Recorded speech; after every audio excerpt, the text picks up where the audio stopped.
Como está a produtividade e a sustentabilidade no agronegócio? Sobre esse assunto, nós vamos conversar com Renata Erler, que é zootecnista e especialista em gestão do agronegócio. Renata, bem-vinda a S Brasil para a gente falar um pouco sobre o agro tecnológico e sustentável. Eu que te agradeço, Kikina, por abrir de novo a oportunidade da gente conversar um pouquinho sobre o nosso agro. Obrigada. Você é reconhecida por desenvolver estratégias de alta eficiência produtiva em propriedades rurais. Como começar a transformar uma fazenda sem grandes investimentos iniciais? Dentro de uma fazenda existem coisas a serem avaliadas, que são ações que não geram desembolso direto. Elas estão ligadas dentro do processo produtivo. O que é o processo? É o que está acontecendo dentro da fazenda ali naquele momento. A forma de manejar o pasto, a forma de divisão de lotes, uma rotina de pesagem ou não pesagem. Então, como essas coisas são feitas, elas têm interferência direta no resultado. E como é manejo, é o que são ações, né? Então, assim, o processo ele está ligado diretamente a ações diárias que a equipe faz ali dentro da fazenda. Fazer uma ação ou outra, mudar o horário de um tratamento ou não gera desembolso, mas gera impacto no resultado. Então, num primeiro momento na avaliação, é entender como os processos ocorrem dentro da fazenda, desde manejo do gado, levantamento de dados, abastecimento de coxo de sal mineral, por exemplo. Como que isso ocorre? Está dentro do que a gente precisa ou não está? Então, normalmente, esses ajustes no processo produtivo geram um impacto muito grande no resultado de desempenho, de ganho de peso, consequentemente de produção e, consequentemente, de receita. E são coisas que a gente identifiquei agora. Naquele momento ou no dia seguinte, o produtor já consegue trabalhar ali formas melhores de fazer aquele manejo ou de efetuar aquela ação dentro da fazenda que vai repercutir no resultado dele sem desembolso. Então, a primeira análise é o que eu consigo fazer dentro daquela propriedade que não gera desembolso ou pouco ou pequeno desembolso. Nos últimos anos, o Brasil passou a falar mais de ESG no campo, né, no meio rural. Na prática, o que uma fazenda produtiva precisa fazer para ser também sustentável? Então, a pecuária é um negócio interessante pelo seguinte, ela tem na verdade o agronegócio em si, mas falando especificamente de pecuária, ela tem uma ligação intrínseca com o meio ambiente, porque na interação solo, planta, animal, se eu não trabalho esse processo, eu não consigo produzir bem. Então, eu preciso entender meu solo e o que o solo fornece. Eu faço lá uma análise química-física e hoje a gente se aprofunda mais, inclusive, na análise biológica do solo. Então, além de entender a forma, se é arenoso, mais argiloso ou menos e tal, aí quanto de minerais que tem naquele solo, mas entender também quais são os micro-organismos que estão naquele solo, porque eles também impactam a produção da planta. Então, o solo é a minha base para que eu consiga, via planta, que a planta exponha o potencial genético dela. Então, a gente veio melhorando genética de planta e genética animal. E a pecuária, na agricultura, é interação solo-planta. Na pecuária, é interação solo, planta e animal. Quem colhe isso não é uma máquina, é um animal que vai estar ali naquele ambiente. Então, para eu equilibrar isso, eu preciso entender muito bem o que eu tenho que colocar ali e respeitar a fisiologia da planta para conseguir ter um bom resultado no desempenho animal. E aí, olha, a interação é interessante porque a planta ela retira nutriente do solo, mas eu preciso equilibrar isso, então em alguns momentos eu devolvo nutriente para o solo. E agora a gente começou a avaliar a biologia do solo. Consequentemente, eu não posso reduzir demais essa cobertura vegetal, porque já entende-se que a temperatura do solo é que desenvolve mais ou menos micro-organismos. E isso é tão interessante porque quando eu não rapo o pasto, a gente usa esse termo a nível de campo, ou seja, eu deixo um remanescente um pouquinho maior, a planta desenvolve melhor. Porque eu costumo dizer que a planta ela tem duas bocas, raiz e folha. Então, no pasto, se eu corto muito baixo folha, ele vai ter que queimar a raiz para jogar folhinha nova, para fazer fotossíntese, para crescer raiz de novo. Então, eu estou comprometendo a planta. Se eu faço a colheita na altura correta, e aí cada capim vai ter a sua altura, eu mantenho ali as duas bocas. Tem um remanescente de folha, tem raiz, eu não queimo tanta raiz e vou trabalhando isso. Consequentemente, a temperatura do solo fica mais controlada, porque a cobertura é maior, eu tenho mais micro-organismo. E o que esse micro-organismo faz? Ele recicla nutriente para fornecer para a raiz. Então, quando você entende as interações e trabalha isso de forma competente dentro da fazenda, consequentemente eu tenho uma eu tenho mais qualidade e volume também disponível de comida, porque eu cortei, mas se eu tenho esse remanescente, se a raiz está super bem, está saudável, ele vai crescer mais rápido, então eu tenho maior volume de comida e melhor qualidade dessa comida também. Consequentemente, o animal responde melhor. E, consequentemente, eu consigo colocar mais animal dentro daquele local. Aí a gente parte para aquele processo do produzir mais com menos. Eu consigo crescer a produção. E aí você vê que é interessante, né? Porque quando a gente fala de ESG, você fala assim, nossa, mas eu vejo pecuária em áreas absurdamente degradadas. Isso é erro de manejo, porque quando a gente não respeita a natureza, a gente deixa de produzir. Então eu não posso aceitar hoje colocar um animal numa fazenda e porque a minha conta, porque o produtor ele se perde um pouco nisso, como é que está seu negócio? Está dando lucro ou não? E aí ele avalia o fluxo de caixa dele, o fluxo está positivo, mas ele está consumindo a fazenda. Fazenda, infelizmente, ela permite isso. Então, ele tem uma cerca que está caída, ele tem uma pastagem que está degradada, mas a conta dele está positiva, então ele demora a tomar uma decisão nesse sentido e não entende que ele, respeitando o ambiente e trabalhando bem essa interação, ele vai produzir mais e a conta dele vai melhorar no final. Então, esse é um grande desafio. Não tem pecuária sem água, não tem pecuária sem capim, ou seja, não tem pecuária sem respeitar esses limites. E quando a gente fala de ESG, são três coisas. O ambiental, a gente tem que tomar conta dele, claro, mas sem o econômico e o social, o ambiental não vai acontecer.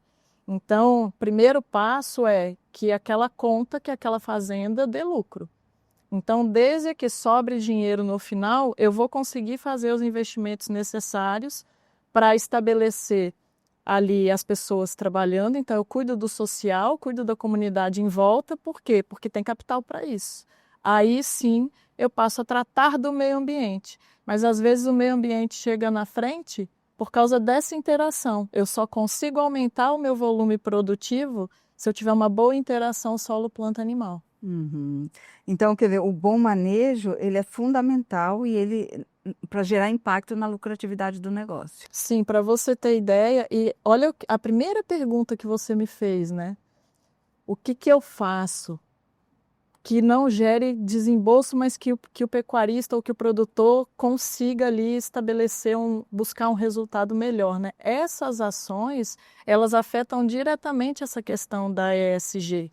Então, percebe que assim, algumas ações diretas dentro do processo produtivo que não geram desembolso é o que leva o produtor a entrar nessa política de ESG, mas que para ele é super positivo. Para você ter ideia, existem alguns manejos de pastagens que no decorrer do tempo você aumenta a capacidade de suporte, ou seja, colocar mais animais. E em algumas fazendas, mesmo sem fazer adubação, a gente tem uma concentração maior de nutrientes. Por causa desse respeito, por causa dessa reciclagem que os micro-organismos promovem. E o que ele investiu ali? Tempo. Tempo de funcionário fazendo a coisa certa. Então, realmente tem um caminho a ser seguido. E nós não vamos deixar de produzir por isso, pelo contrário. Vamos, inclusive, diminuir a nossa dependência de insumo, que é um grande desafio, porque existe uma pressão da indústria, mas a gente percebe que no ambiente existem algumas ações a serem feitas que trazem saúde para o negócio financeiramente, diminui a dependência da indústria, né, de defensivo, de adubos, enfim, e se enquadra dentro de todas as políticas aí ESG, porque você respeita absurdamente o meio ambiente. Renata, uma de suas missões é ajudar o produtor a melhorar sem precisar aumentar a área produtiva. Uhum. Quais são os principais gargalos que ainda impedem essa virada de chave? Então, algumas coisas, mas o primeiro e o maior de todos eu posso dizer que é falta de gestão. Porque as pessoas confundem, às vezes, você ter alguns dados com gestão. Então, por exemplo, se eu estou numa fazenda e eu sei lá, eu sei quanto que eu gasto aqui sei meu custo, quanto que eu gasto de medicamento, quanto que eu gasto com maquinário, eu tenho ali os dados todos compilados, organizados. Isso é gestão? Não. Isso só quer dizer que você tem o dado. O que é gestão? Você interpretar esse dado e tomar decisões dentro do seu negócio a partir deles. Então, vou dar um exemplo assim. Eu tenho lá 3 tratores na fazenda. E aí eu verifiquei, opa, meu custo de maquinário está muito alto, está fora do normal, não sei o que está acontecendo. Vamos olhar essas máquinas como está. Esse trator especificamente aqui, ele está dando muita manutenção. Qual o serviço que ele está fazendo? Não, pela idade do trator e pelo que ele está quebrando, realmente eu vou ter que trocar esse maquinário. Aí sim você começou a fazer gestão, porque você usou o dado, tomou uma decisão que impactava no seu negócio e vai trocar aquela máquina, porque o custo de manutenção dele já é além do que realmente seria uma manutenção, então compensa você fazer aquela troca por um maquinário que não vai te dar toda aquela manutenção. Outra questão, eu sei quanto que meus animais estão consumindo de suplementação. Ok, você sabe, mas você está controlando em que sentido? Você está usando isso para quê? Não, eu sei quanto come, então eu já ajusto a minha compra, porque eu sei aquele volume durante aquele período, quanto que eu vou usar. Eu vou concentrar minha compra na época X, porque ali o preço do insumo está mais baixo, então eu vou me estocar. Então você começa a tomar decisão a partir daquele dado. Mas aquela suplementação está trazendo a resposta proposta? Como é que eu vou saber isso? Se eu pesar os animais. Você tem peso? Qual que é a frequência dessa pesagem? Então você começa a juntar dados interessantes para tomar uma decisão. Vou mudar minha suplementação, porque não está dando ganho de peso para esse custo que eu tenho. Então, assim, eu acho que a falta de gestão, de não conhecer o como utilizar esses números, atrasa um pouco esse desenvolvimento, assim, é uma coisa meio que mental. A gente ainda ouço produtores a dizerem o seguinte: não vou fazer conta, se eu fizer conta eu saio do negócio. Não, pelo contrário, você tem que fazer conta para se manter no negócio. Então a gente não pode ter medo do número. Eu já encontrei fazenda que quando a gente fechou o número, o custo da arroba produzida era quase de R$ 400. Num ano que a arroba do boi gordo custava 180. Então, nossa, que absurdo. Não, nós encontramos o número, agora a gente já sabe o que tem que fazer, quais são os gargalos para tomar a decisão. Então, esse medo, esse receio e essa falta de interpretação da geração daqueles dados ali, eu acho que é o que atrasa um pouco o desenvolvimento e aí isso junta com o que eu chamo de ruído, porque tem muita coisa dentro do agro que é modismo. Então, dentro da pecuária, agora está na moda fazer TIP. Mas quem disse que a TIP é interessante para você naquele momento, para o seu negócio? E às vezes você entra, porque todo mundo está fazendo, você entra no negócio sem conhecer o seu número e isso te leva, infelizmente, às vezes, para um prejuízo muito maior do que você teria. Então, eu acho que gestão é o ponto fundamental hoje para organiza seu negócio, entende onde você está, para saber, a partir do seu número, da sua característica ali, da sua propriedade, que caminho vai ser melhor para você seguir, independente de ruído, independente de modismo. Em relação à gestão estratégica, quais os indicadores que o produtor rural deveria saber, assim, acompanhar mensalmente? Tá, vou dizer, a gente, assim, né, meu negócio é pecuária, então eu vou tratar especificamente de pecuária. Se é um produtor de recria e engorda, é aquele que compra o bezerro e vai levar até o abate, né? Duas coisas, o ganho de peso, a taxa de lotação da fazenda dele e o custo da arroba produzida. São os três que ele não pode abrir mão de jeito nenhum, ele tem que controlar, ele tem que entender o que está acontecendo ali, porque são as três alavancas que vão determinar o sucesso ou não do negócio dele. E quando a gente vai para o produtor de cria, que é quem produz o bezerro, além dessas três, que ele também precisa saber, mas a taxa de desmame é fundamental para ele, porque o principal produto é o bezerro, então quanto no final efetivamente de bezerro ele está tirando da fazenda, né? Que às vezes ele se perde no número de cabeça, no cálculo do custo dessa arroba do bezerro, ele confunde pelo estoque todo e fica na dúvida de como calcular quanto que custou aquele bezerro. Então, assim, e se prende muito na taxa de prenhez. Prenhez é importante? É, mas quem que entrega o resultado final? É o que ele desmamou. Então, a taxa de desmame é fundamental. Então, seria peso, né? O ganho de peso, a taxa de lotação, o custo de produção mesmo, né? Custo da arroba, e aí nas fazendas de cria a taxa de desmame. É importante essa pergunta que você fez, porque a pecuária ela gera mais de 50 indicadores. E se você começa a cuidar de todos, você não consegue acompanhar aqueles que realmente movimentam a alavanca principal do seu negócio, que mexe na última linha, né? Que eu costumo dizer que é o que entrega lucro. Então, são esses aí. Renata, você vem se destacando na área, né, zootecnista, prestando consultoria em outros países além do Brasil, né, na África, em países latino-americanos. E o que você acha que o Brasil ainda tem que aprender com exemplos lá de fora? Kikina, essa pergunta, ela parece uma pergunta simples, mas ela é difícil de responder, porque o que o Brasil, eu vou te dizer o seguinte, o nosso maior aprendizado com o que vem lá de fora é aprender a valorizar o que é nosso. A gente não valoriza o que é nosso. Se eu tiver que apontar para você uma técnica utilizada lá fora, que não é utilizada aqui, que é algo revolucionário que o Brasil precisa fazer, a gente é modelo para tanta coisa, porque quando eu saio para atender lá fora, é porque eles estão buscando a solução aqui, do que a gente faz aqui, do como nós fazemos aqui. E às vezes a gente vai lá fora e fala assim, não, ok, eles têm algumas coisas, mas é um nível de detalhe de uma base que já está muito bem construída aqui e a gente não valoriza isso. Então eu acho que hoje, né, a gente já trouxe muita coisa lá de fora. Tudo que a gente sabe de confinamento, poxa, veio dos Estados Unidos, a gente aprendeu muito com eles.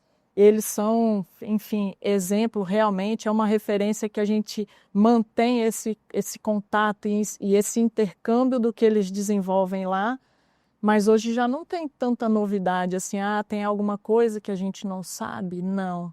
Pelo contrário, hoje técnicos brasileiros estão sendo exportados para trabalharem em confinamento lá fora, né? Então acho que o principal é aprender a valorizar o que nós temos como eles valorizam. Porque hoje a gente é modelo de muita coisa. E quando se trata de processo sustentável de produção, não tem ninguém no mundo que faz o que o Brasil faz. Nós somos grandes referências. As pessoas lá de fora falam e a gente mesmo não fala. Né? Então, eu acho que é isso que falta pro brasileiro. Valorizar o que tem, cuidar disso e falar com orgulho. Acho que essa é o grande aprendizado que eu tenho hoje é isso, porque já não vem mais de fora para dentro. Pelo contrário, nós é que estamos levando bastante coisa para fora. Apesar desse desenvolvimento, a gente ainda percebe em algumas regiões que há uma resistência ao uso de novas tecnologias. De que forma essa barreira pode ser quebrada? Então, eu acho que existem alguns caminhos, tá? A gente teve uma perda muito grande em alguns estados do trabalho de extensão. Como aqui no Espírito Santo, por exemplo, a gente tem o pessoal da SEAG, enfim, Incapé, então a gente... IDAF, IDAF, mas assim, O trabalho de extensão aqui no estado, ele é exemplo, ele é muito bem feito. Então, você tem técnicos de campo acompanhando o produtor, levando a informação, porque quando você está dentro do processo produtivo, você está dentro do olho do furacão ali, todo dia você tem um monte de problema para resolver. Então, esse entrante técnico é importante. Essa busca, é difícil o produtor sair do negócio dele para ir num congresso. Eles fazem, é importante, mas não é suficiente. Precisa ter alguém técnico mais próximo, né? Eu acho que esse caminho, sindicato rural, por exemplo, em alguns estados, em algumas cidades, a gente tem isso muito ativo, em outras não. E eles são uma ponte muito importante de levar a informação para o produtor. Primeiro que o produtor já paga por isso, e ele precisa acessar isso. Às vezes até os órgãos oferecem, mas fica aquela coisa meio solta. Então, o primeiro passo é falar para o próprio produtor: procure, acione, né? Procure a SEAG, procure o seu sindicato rural, demanda isso que você precisa e não tem tanto acesso, porque assim, eu trabalho com consultoria. Eu sei quanto custa uma consultoria, eu sei que não é para todo produtor a consultoria, a gente ajuda da forma que a gente pode, mas esses trabalhos de extensão, eles são fundamentais para nivelar esse produtor, levar informação para que ele se desenvolva. E os pequenos sofrem mais, porque o grande ele ainda consegue sair da operação dele e a operação dele está lá rolando, acontecendo.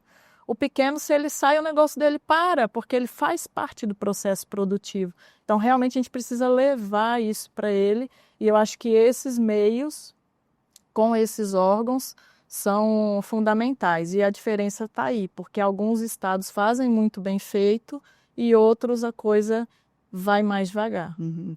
Analisando de forma superficial, o que mudou na última década no perfil do produtor rural brasileiro? Olha, o que mudou no perfil? A gente percebe assim, a nível geral, ele tem uma busca constante por solução de problemas pontuais dentro do negócio dele. As gerações mais novas, existe uma janela nesses últimos anos que, assim, nós tivemos um momento que a geração mais nova foi totalmente embora, e aí essa geração volta para o negócio com 50 anos de idade, já sem ter aquela interação. Então, assim, nesses últimos 10 anos, o que aconteceu? Essa geração dos 50, 45, 50, vou botar assim, ó, de 50 a 60 anos, voltou para o negócio sem ter participado da composição do negócio com os filhos. Esses filhos, da casa dos 25, 30, eles estão tentando achar um meio de ficar no negócio, então a gente já começa a discutir sucessão, né? Eu acho que nesses últimos anos, essa tentativa de permanecer no negócio, ela ocorre e a tecnologia tem ajudado bastante isso, porque é o que chama a atenção dessa geração mais nova, né, que não vê dificuldade nas atividades que exigem muito esforço físico e buscam tecnologia para que não seja feita aquela atividade com esforço físico muito grande. E qual é o ponto positivo? A gente tem tecnologia para ajustar algumas coisas, né? Então, nos últimos 10 anos, acho que a gente evoluiu muito nisso, com uma mescla dessas gerações. Então, existe uma dificuldade de fazer com que elas se entendam. Então, uma é muito tecnológica e a outra é totalmente virada só trabalho árduo. Então, unir essas duas coisas é uma dificuldade. Nos últimos 10 anos, eu acho que isso teve uma pressão um pouco maior. E então, assim, esse processo de sucessão é algo que tem se ajustado, que é difícil, que precisa acontecer. E aí, ao mesmo tempo que isso tudo acontecia, vieram os grandes grupos, absorveram algumas propriedades, então, concentração para as grandes empresas, e o pequeno, um pouquinho achacado nesse sentido, porque o negócio pecuária mudou. Então, foi tanta coisa acontecendo ao mesmo tempo, que evoluiu tão rápido, né? A característica do negócio mudou, e aí, sem entrar gestão, fica difícil, você está naquele olho do furacão, então a pessoa que veio de fora, um pouco mais técnica, fazendo uma gestão um pouco melhor, entende, tem resultado, aquele que não tem, a fazenda foi se consumindo, e no final ele acaba entregando a fazenda para o cara que já está ali dentro do negócio grande. Então, existe uma concentração nesse sentido. Para os próximos anos, eu acho que isso ainda vai ocorrer, vai ficar só quem é muito eficiente mesmo dentro do processo produtivo, e aí é independente de tamanho, mas acho que essa é a busca, eficiência produtiva. Não dá mais para ficar naquela coisa mais ou menos, porque a volatilidade de preços hoje é muito grande e quem está na operação tem que estar muito bem preparado para entregar resultado no final, senão ele é pego de surpresa e sai do negócio mesmo. Falando em eficiência, as fazendas, as propriedades rurais no Brasil, elas estão no nível de, digamos, máximo de eficiência ou muito aquém? Está longe do nível máximo, a gente pode muito mais. Com certeza a gente pode muito mais, pelo recurso natural que tem, né? Pelas pessoas envolvidas. Eu acho que não tem como não falar de mão de obra nesse momento, porque a gente cresceu muito produção sem abrir muita área, né? A gente aumentou realmente a produtividade por hectare.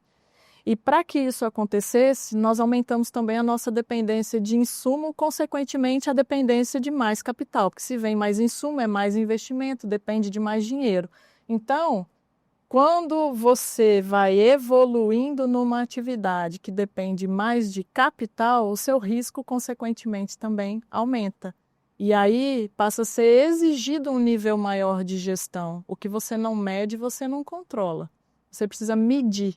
Então, a gente tem que criar essas unidades de medida para entender que caminho seguir. O que eu vejo tem muita coisa para ser feita ainda. A gente consegue... o potencial é muito grande.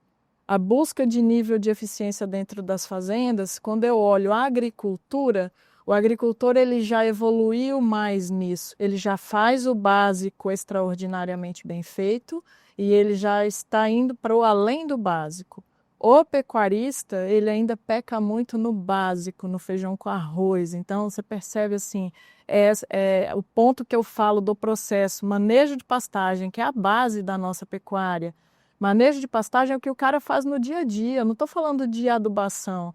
Intensificar o manejo de pastagem não significa que você vai ter que colocar adubo nele. Pelo contrário, se você manejar bem o seu gado, respeitar plantas, você vai conseguir colocar mais animal.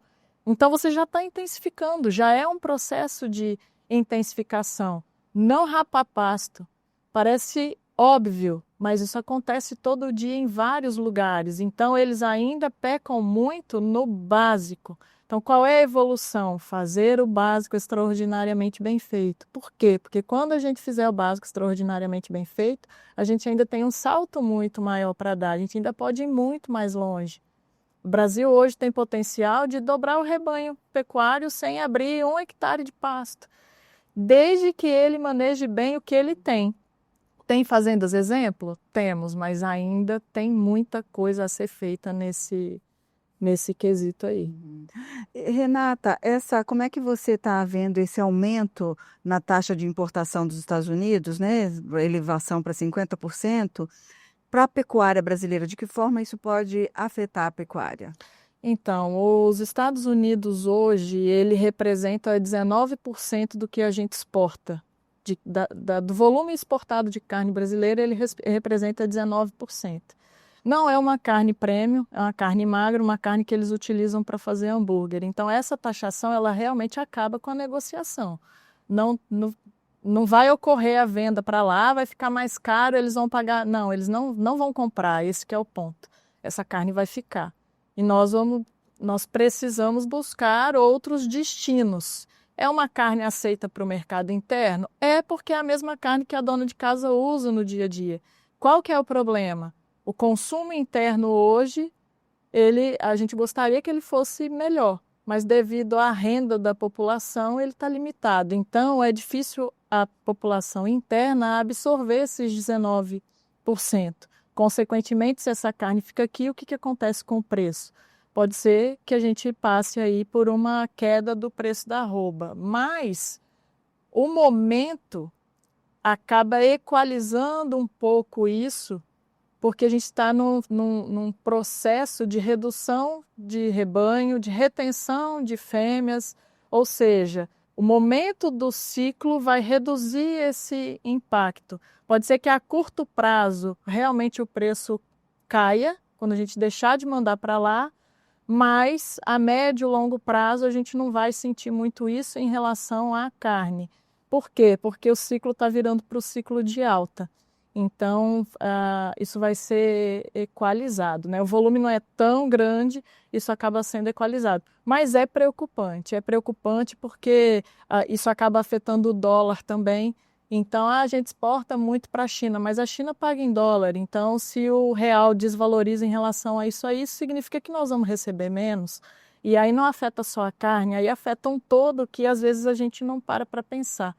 Então, essa falta de tato nas negociações, ela é muito preocupante porque não afeta só a pecuária, afeta o agro como um todo, é algo muito sério e é algo que está só começando, né?